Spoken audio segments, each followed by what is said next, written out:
breaking King Charles just did something no British monarch has done in 70 years.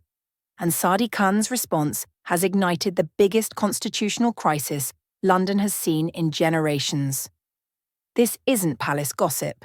This is a full-blown power struggle between the Crown and an elected mayor. And what happens next could reshape British politics forever. If you want to see how this ends, hit subscribe right now because this story is moving fast. Here's what actually happened. On Wednesday morning at 9:47 a.m., King Charles took an unprecedented step. His private secretary delivered a formal letter to City Hall, and the contents were devastating. The letter, confirmed by multiple palace sources, expressed the King's concerns about London's handling of royal ceremonial routes. The language was measured diplomatic even, but the message was unmistakable. London's current leadership direction contradicts the security and well-being of British citizens. For context, this is extraordinary. The monarchy traditionally stays miles away from local government disputes. The fact that Charles personally intervened signals just how serious this situation has become. But here's where it gets explosive. This wasn't about one decision. This was about a pattern of behaviour that palace officials say has been building for months. Over the past 8 months, Khan's administration has blocked or delayed royal ceremonial permissions on 3 separate occasions. The trooping, the colour rehearsal routes were restricted without prior consultation. Palace requests for street closures during a Commonwealth reception were denied at the last minute. And most damaging, an internal City Hall memo suggested that royal processions should be scaled back to reflect modern democratic values. When that phrase made it to the Times, palace officials were stunned. Sources say the king himself circled it in red ink and wrote in the margin, "This stops now."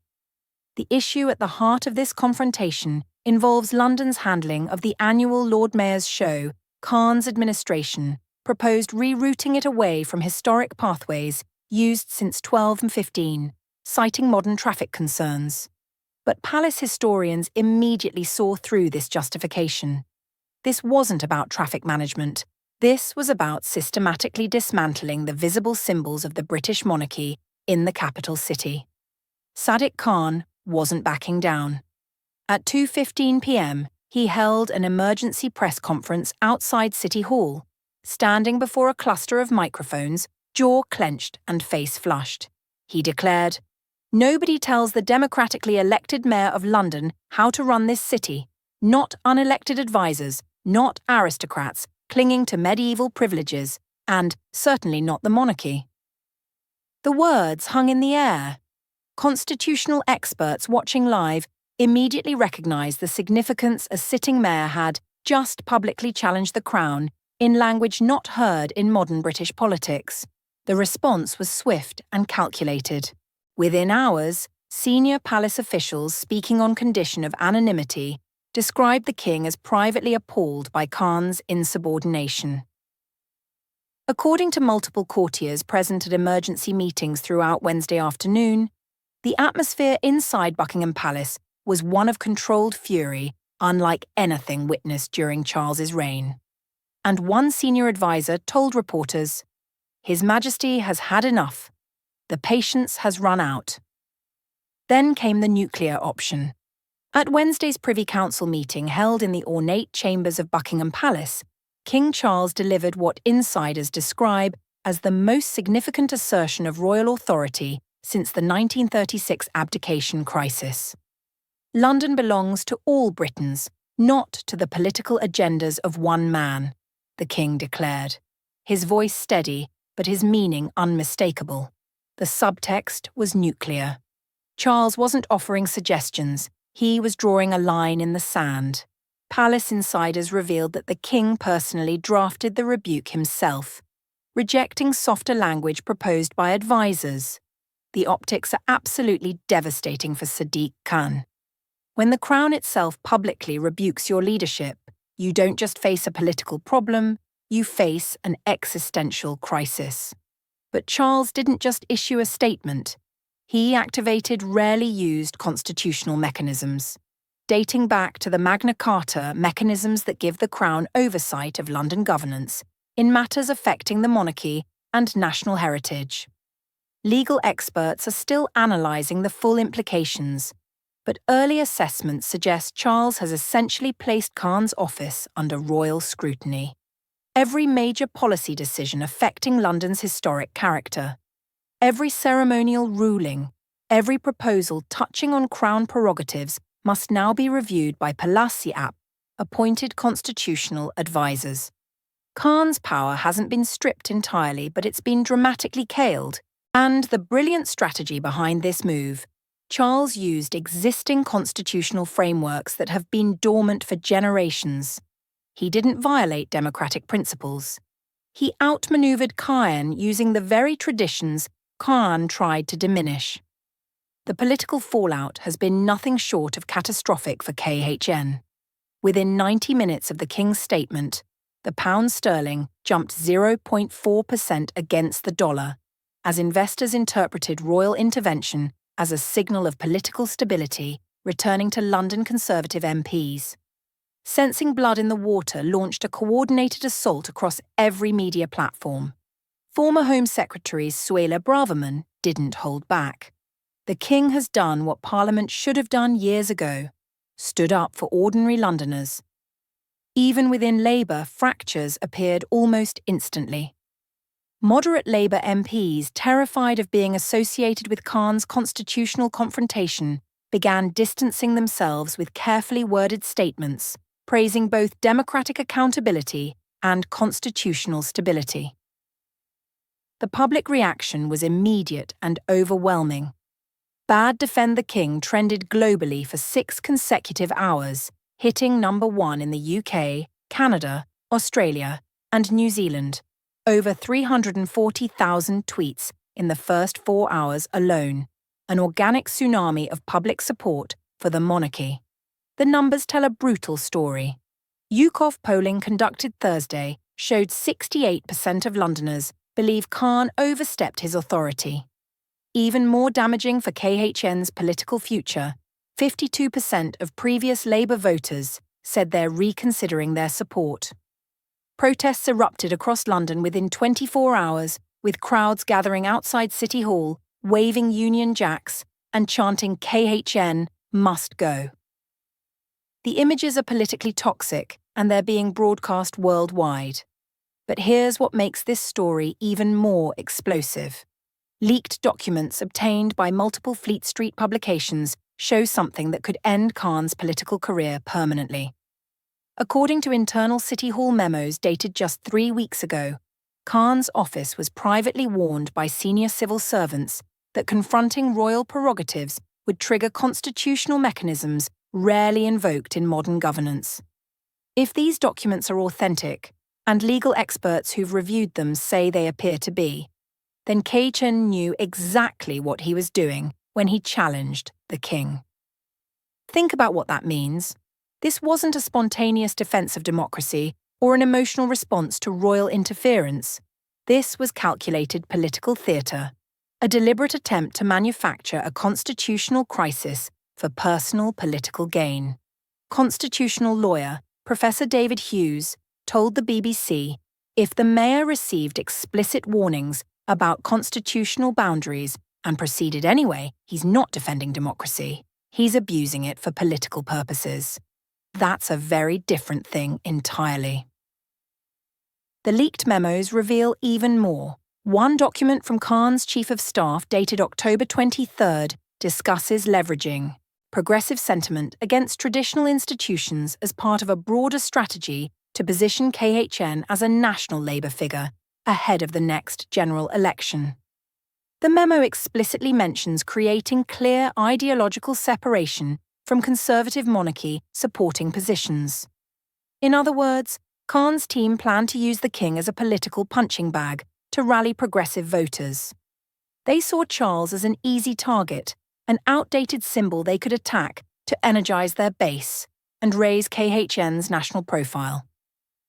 But they catastrophically miscalculated British public sentiment.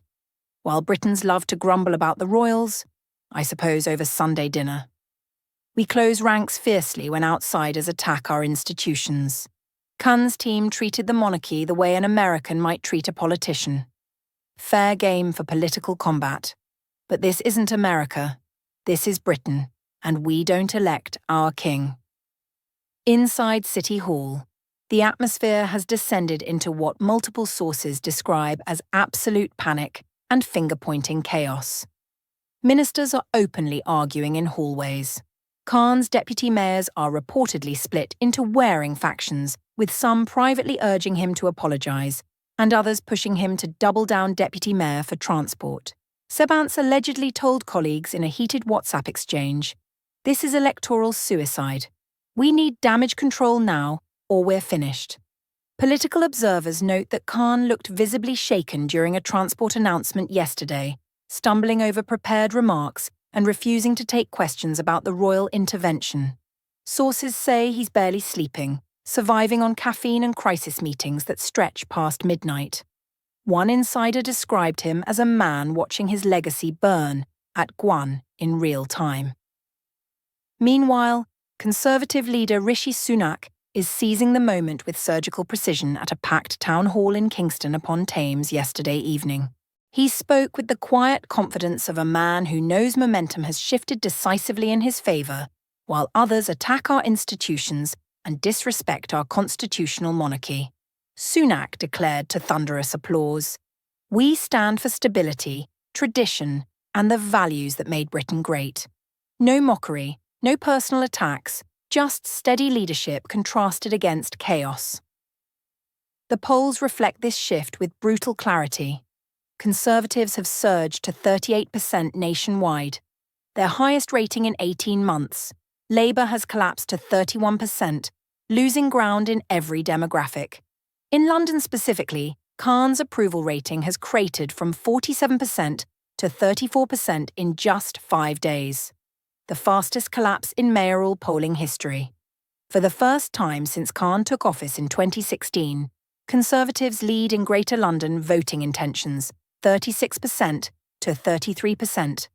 This isn't just bad news for KHN. This is a political earthquake that could redraw the electoral map of Britain's capital city. International reaction has been uniformly negative for Khan. In Canada, Prime Minister Justin Trudeau, normally reluctant to comment on internal Commonwealth politics, praised the British monarchy's role in maintaining constitutional stability. In Australia, leaders from both major parties expressed support for King Charles's intervention. Even in New Zealand, where Republican sentiment has been growing, polls showed 61% of citizens approved of the King's actions. The message across the Commonwealth is clear. Challenging the Crown is political suicide. The next 72 hours are absolutely critical for everyone involved in this constitutional showdown. Khan faces a no-confidence motion within his own party, with senior Labour figures privately discussing whether to force him out before he drags down the entire organisation. The King must decide whether to press his advantage or return to traditional royal neutrality. Any further intervention risks accusations of political meddling, but silence now might look like weakness. Parliament returns Monday, and Conservative MPs, those are preparing emergency debates on mayoral powers and constitutional oversight. Britain is watching the most serious clash between the Crown and an elected official since the 1970s unfold in real time. Legal experts are now discussing whether Khan could face formal censure or even removal from office through ancient constitutional provisions nobody has seriously considered in modern times. There are mechanisms, dusty clauses in centuries-old documents that give Parliament and the Crown joint authority to remove local officials who violate constitutional norms. Nobody seriously believed these provisions would ever be used in the 21st century. But KHN's confrontation has forced constitutional scholars to dig through archives, examining precedents from the 1600s and 1700s to determine what powers actually exist to check a mayor who challenges royal authority. The mere fact that these discussions are happening shows how badly Khan miscalculated. He thought he was picking a fight with a ceremonial figurehead. Instead, he awakened constitutional mechanisms with real teeth. So, Here's the question that matters. Did KHN just commit career suicide by challenging the king? Or will he somehow survive this constitutional firestorm? Did King Charles just remind modern politicians that the crown still has power? And could this crisis actually strengthen the monarchy by proving it still has constitutional relevance in modern Britain? This is a developing story and we're monitoring it hour by hour. Drop your thoughts in the comments below. Do you think Khan overstepped his authority, or is the king overreaching? The debate is fierce and we want to hear from you. If this story shocked you, share it with everyone who needs to understand what's really happening in British politics right now. Make sure you're subscribed with notifications on because we'll be covering every development as this constitutional showdown unfolds. The next 72 hours will define the future of London's leadership and possibly the role of the monarchy in modern Britain. This constitutional crisis is far from